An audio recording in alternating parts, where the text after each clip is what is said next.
Hello everyone, this is Dilkush and welcome to Jovial Heart. क्या आपके दिमाग में भी कभी ये ख्याल आता है कि ज़िंदगी में सबसे ज़रूरी चीज़ क्या है? आपको क्या लगता है इस सवाल का सही जवाब क्या होगा? ज़्यादातर लोगों का जवाब होता है पैसा, फैमिली, घर, गाड़ी। कुछ प्यार में डूबे लोगों का जवाब होता है इश्क, मोहब्बत। बेरोजगारों के लिए नौकरी, व्यस्त लोगों के लिए वक्त और बूढ़े लोगों के लिए जवानी। तो आखिर इस सवाल का सही जवाब क्या हो सकता है? चलिए गूगल से ही पूछ लेते हैं, क्योंकि आप तो उसी की बात मानेंगे। तो देखा आप लोगों ने, ज़िंदगी में सबसे ज़रूरी चीज़ हमारा स्वस्थ शरीर है। हमारा वजूद हमारा शरीर है। शरीर है तो हम हैं। हमारा सच्चा साथी, सबसे बड़ी पूंजी और हमारा असली घर हमारा शरीर है। हमारी महत्वाकांक्षी ज़िंदगी में हम हमारे अनमोल शरीर को वक्त देना भूल जाते हैं। इस कोरोना काल में आपने बहुत से अमीर लोगों को भी मौत के गले लगते देखा होगा। उनके लाखों करोड़ों रुपए उनकी इस मुश्किल घड़ी में उनका साथ ना निभा पाए। कारण बस यही था कि उनकी इम्यूनिटी अच्छी नहीं थी। इम्यूनिटी अच्छी तब होती है जब आपका शरीर बिल्कुल स्वस्थ रहता है। आज हम में से ज़्यादातर लोगों के पास अच्छा खाने के लिए पैसा तो है, लेकिन क्या खाना है, कब खाना है, कितना खाना है और कैसे खाना है, इस चीज़ की जानकारी पूरी तरीके से हम सबको नहीं है। अगर मैं आप लोगों से पूछूं कि स्वस्थ रहने के लिए सबसे ज़्यादा ज़रूरी चीज़ क्या है, तो आपका जवाब क्या होगा? शायद एक्सरसाइज करना। मुझे भी कुछ ऐसा ही लगता था, लेकिन मैं गलत थी। आपको जानकर हैरानी होगी कि हमें स्वस्थ बनाए रखने के लिए 80% हाथ डाइट का होता है और केवल 20% एक्सरसाइज का। आपको वेट लॉस करना हो या वेट गेन, फैट लॉस करना हो या मसल्स गेन, खूबसूरत दिखना हो या स्ट्रॉन्ग, बिना हेल्दी डाइट के आप कितनी ही एक्सरसाइज कर ले, आपको सही रिजल्ट्स नहीं मिल सकते। और ऐसा मैं नहीं, साइंस और डॉक्टर्स कहते हैं। अगर आप लो क्वालिटी की ईंट और सीमेंट का इस्तेमाल अपना घर बनाने में करेंगे, तो आप कैसे एक मजबूत घर की कल्पना कर सकते हैं? चाहे आप उसे बाहर से कितना ही महंगा पेंट लगा के चमका ले, मुश्किल वक्त में एक दिन आपका घर ढह जाएगा।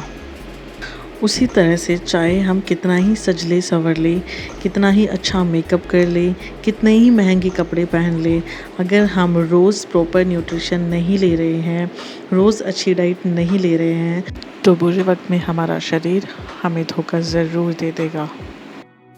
अब जब हमें पता है कि लाइफ में सबसे ज़रूरी है हेल्थ, और हेल्थ का सबसे ज़रूरी हिस्सा है डाइट, और डाइट बिना न्यूट्रिशन के हम सही तरीके से नहीं कर सकते हैं, तो आखिर ये न्यूट्रिशन है क्या? इसे जानने से पहले मैं आपको यह बताना चाहती हूँ कि मेरी आने वाली लाइफ वेट लॉस जर्नी को समझने के लिए न्यूट्रिशन को समझना और जानना बहुत ज़रूरी है, क्योंकि उसके बिना वेट लॉस मुमकिन नहीं है। इसीलिए मैं आपके लिए ये वीडियो लेकर आई हूँ। मैं कोशिश करूँगी कि बहुत आसान भाषा में आपको समझा सकूँ। वीडियो को लास्ट तक ध्यान से ज़रूर देखना। So what is nutrition? Nutrition is the science of food and the nutrients they contain. जो खाना हम खाते हैं उसमें किस तरह के न्यूट्रिएंट्स हैं, वो न्यूट्रिएंट्स हमारे शरीर में जाकर हमें किस तरह से अफेक्ट करेंगे, इस प्रोसेस को, इस साइंस को हम न्यूट्रिशन कहते हैं। अकॉर्डिंग टू न्यूट्रिएंट्स, न्यूट्रिशन दो तरह के होते हैं, macronutrients and micronutrients. Carbohydrate, protein and fat are the types of macronutrients. और इसी तरह micronutrients भी दो तरह के होते हैं, vitamins and minerals. आप लोग ये तो जानते ही होंगे कि माइक्रो का मतलब होता है बहुत छोटा, कम, और मैक्रो का मतलब होता है बहुत बड़ा, ज़्यादा। मैक्रोन्यूट्रिएंट्स वो न्यूट्रिएंट्स होते हैं जो हमारे खाने में बहुत अधिक मात्रा में होते हैं, जो हमें एनर्जी देते हैं। इसीलिए कार्बोहाइड्रेट, प्रोटीन और फैट को बायोफ्यूल भी कहा जाता है। दूसरी तरफ माइक्रो न्यूट्रिएंट्स वो न्यूट्रिएंट्स होते हैं जो हमारे खाने में बहुत कम मात्रा में होते हैं और ये हमें एनर्जी नहीं देते हैं।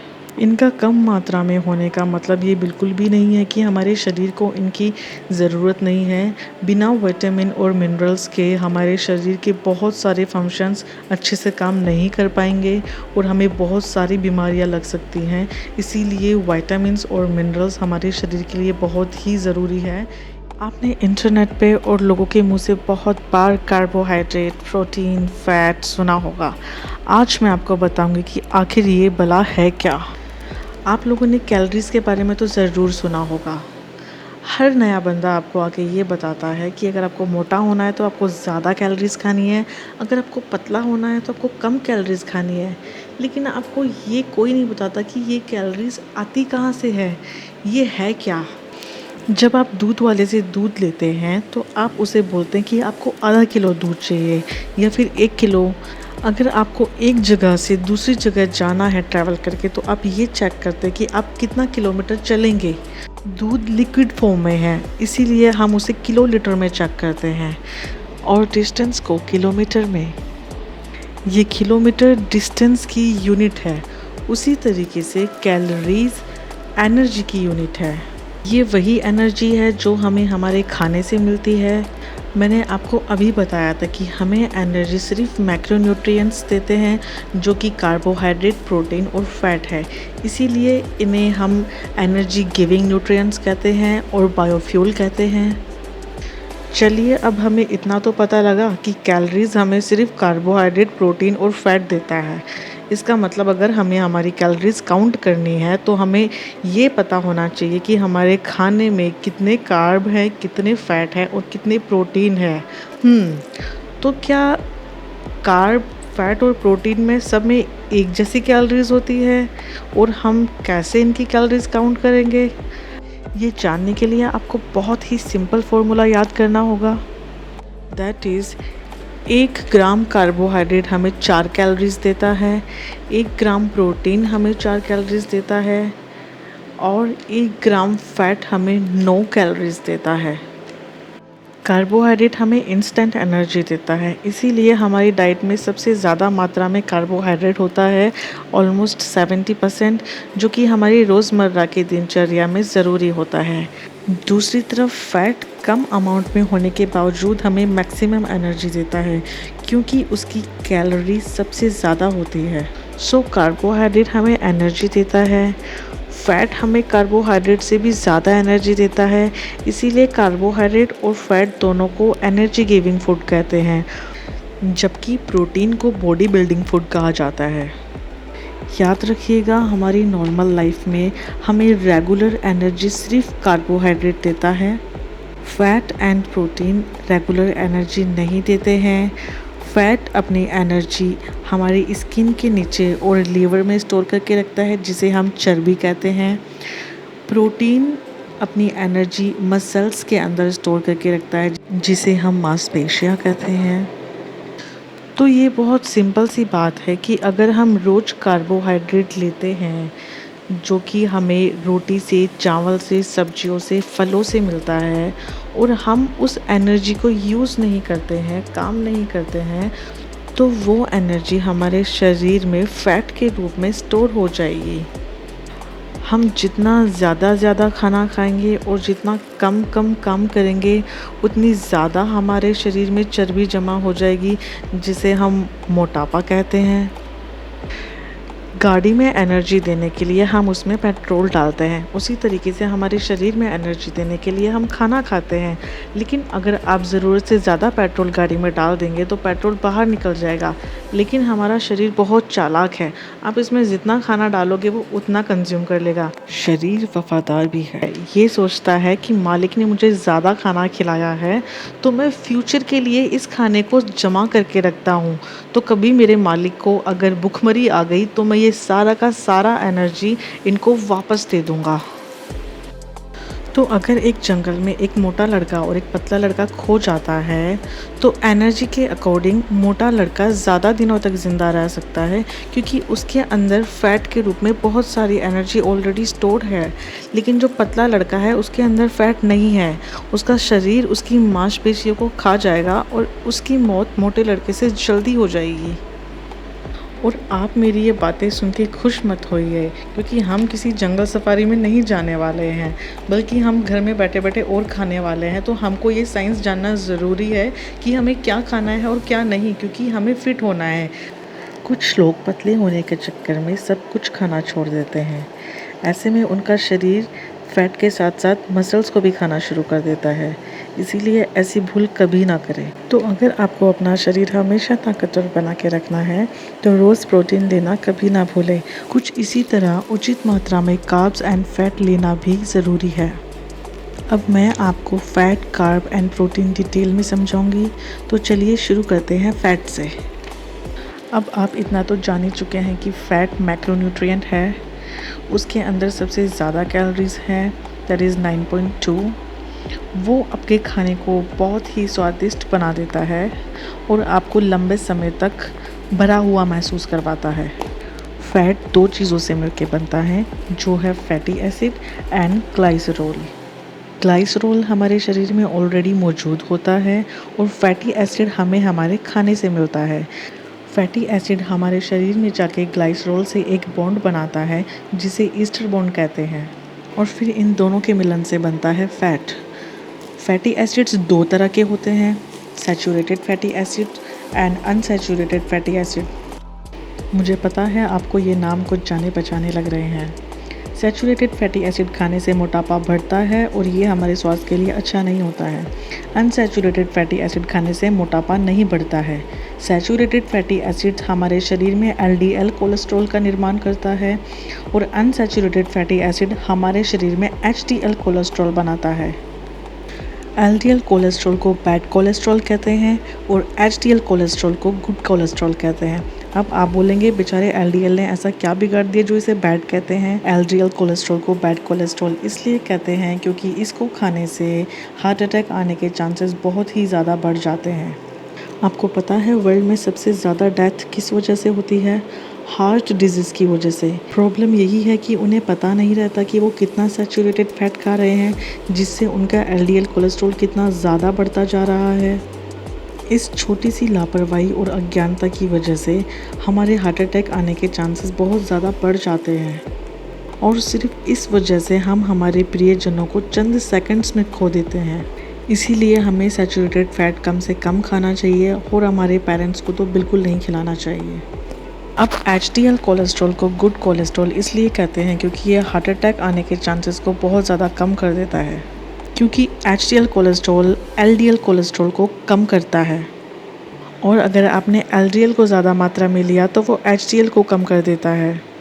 आप इसे कुछ इस तरीके से समझिए कि एचडीएल कोलेस्ट्रॉल अच्छा कोलेस्ट्रॉल है तो ये फौजी है, और एलडीएल कोलेस्ट्रॉल गंदा कोलेस्ट्रॉल है तो ये आतंकवादी है।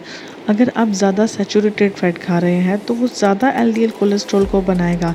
इसका मतलब है कि आप अपने शरीर में आतंकवादियों को पनाह दे रहे हैं, जो कि हमारे दिल की रक्षा करने वाले फौजियों को ख़त्म कर रहे हैं। लेकिन अगर आप ज़्यादा अनसैचुरेटेड फैट खा रहे हैं तो वो एचडीएल कोलेस्ट्रॉल को बनाएगा, यानी कि हमारे शरीर में फौजियों की तादाद ज़्यादा हो जाएगी, जो सारे आतंकवादियों को मार देगा, और फिर आपका दिल हमेशा खुश रहेगा। A happy heart, a jovial heart. तो अब मैं आपको बताऊंगी कि हमारे कौन से खाने में सैचुरेटेड फैटी एसिड होता है और कौन से खाने में अनसैचुरेटेड फैटी एसिड होता है। सैचुरेटेड फैट एनिमल सोर्सेज से आता है और अनसैचुरेटेड फैट प्लांट सोर्सेज से आता है। Whole milk, meat, egg yolk और घी, ये सब सैचुरेटेड फैटी एसिड्स के सोर्सेज हैं। जबकि वेजिटेबल ऑयल्स जैसे कि सरसों का तेल, जैतून का तेल, मूंगफली का तेल, सोयाबीन का तेल, जो कि प्लांट से आते हैं, ये सब अनसैचुरेटेड फैटी एसिड्स के सोर्सेज हैं। यहाँ कुछ एक्सेप्शन भी है। Palm oil and coconut oil है तो प्लांट सोर्स, लेकिन ये हमें सैचुरेटेड फैट देते हैं। जबकि फ़िश है तो एनिमल सोर्स, लेकिन ये हमें अनसैचुरेटेड फैट देती है। अब मैं आपको बहुत ही ज़रूरी बात बताने जा रही हूँ, वो ये है कि जितने भी तेल हैं वो अनसैचुरेटेड फ़ैट हैं, लेकिन जब आप इन्हें बार बार गर्म करते हैं तो वही तेल सैचुरेटेड फ़ैट में कन्वर्ट हो जाते हैं। अब अनसैचुरेटेड फैटी एसिड्स के भी दो टाइप होते हैं, मूफा एंड पूफा। मूफा मतलब मोनो अनसैचुरेटेड फैटी एसिड, पूफा मतलब पॉली अनसैचुरेटेड फैटी एसिड। मूफा हमें ऑलिव ऑयल से मिलता है, जबकि पूफा हमें वेजिटेबल ऑयल और फिश ऑयल से मिलता है। मूफा हमारे लिए बहुत अच्छा होता है क्योंकि ये एचडीएल कोलेस्ट्रॉल को बहुत ज़्यादा मात्रा में बढ़ाता है और एलडीएल कोलेस्ट्रॉल को बहुत ज़्यादा मात्रा में कम करता है। एक स्पेशल पूफा होता है जिसे कहते हैं हम ओमेगा 3 फैटी एसिड। ये बेस्ट क्वालिटी का पूमा होता है, यानी बेस्ट क्वालिटी का अनसैचुरेटेड फैटी एसिड, यानी बेस्ट क्वालिटी का फ़ैट। ये आपको फ़िश ऑयल में मिलेगा।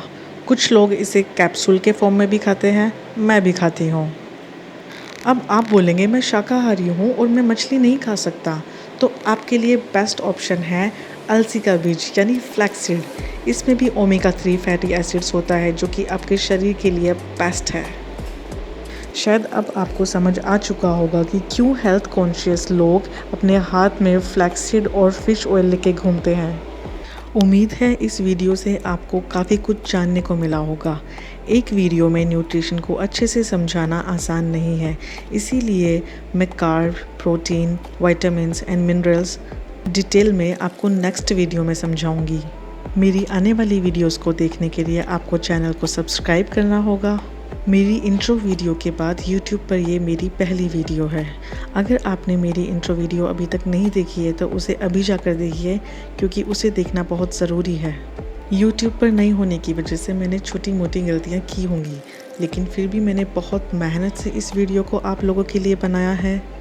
इसलिए अगर वीडियो यूज़फुल लगी है तो वीडियो को लाइक कीजिए, वीडियो में कोई कमी लगी है तो डिसलाइक कीजिए और उसका कारण कमेंट सेक्शन में ज़रूर बताइए, जिससे मैं अपनी आने वाली वीडियोस को सुधार सकूं। अपनी फैमिली एंड फ्रेंड्स ग्रुप में इस वीडियो को शेयर कीजिए। आपका एक शेयर किसी की लाइफस्टाइल बदल सकता है, किसी को हार्ट अटैक आने से बचा सकता है।